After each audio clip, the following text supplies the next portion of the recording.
Waddling along the parched Australian earth, this female platypus is searching for fresh water. Over the past year, a severe drought turned rivers and streams to mere trickles. She barely survived and was unable to reproduce. Could the next year bring a change in luck?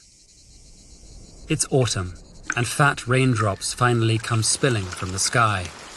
Within days, the platypus finds a river and begins to hunt. Her webbed feet propel her along, and her waterproof coat traps heat close to her body.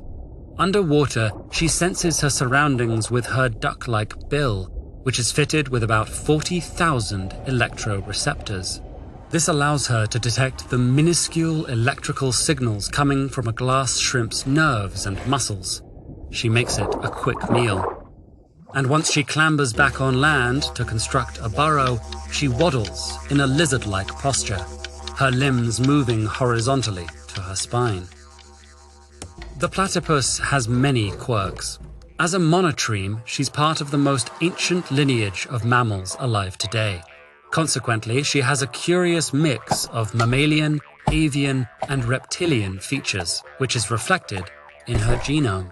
For instance, mammals usually have one pair of chromosomes that determine sex, but the platypus has 5, which more closely resemble a bird's. Let's hope she gets to put them to use. She regains her strength, and as winter turns to spring, it's time to mate. However, she can't raise her young here.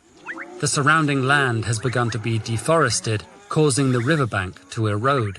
Instead, she journeys upstream and settles in a clear, deep pool sheltered by a river redgum tree. Suddenly, a rustle flushes birds from the undergrowth, and a fox appears. These predators have threatened platypuses ever since they were introduced to Australia by white settlers in 1855. The fox doesn't see her this time, but the platypus will need to stay alert.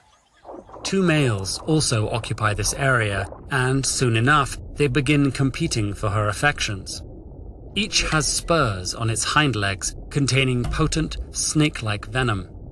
One male fights the other off and courts the female over several weeks, swimming alongside her and occasionally biting her tail.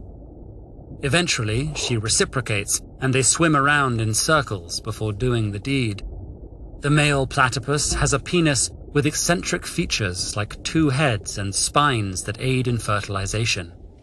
Over the following week, the female constructs an extensive burrow furnished with a cozy nest. She plugs up the tunnels leading in, making them appear as dead ends to potential predators. Then, much like a reptile or bird, she lays eggs from her cloaca, a single opening that's used for both reproduction and excretion. She incubates her eggs and, as the river redgum tree blooms, her offspring hatch. Like other mammals, she feeds them milk, but unlike other mammals, she has no nipples. Instead, her milk oozes from mammary glands onto her belly, where her babies slurp it up. This pooled milk invites bacteria, but the platypus also produces potent antibacterial proteins, ensuring her newborns are safe. She continues nursing them for 4 months, hunting, evading the fox, and repairing her burrow all the while. By the time her young are ready to make their debut, the summer is waning.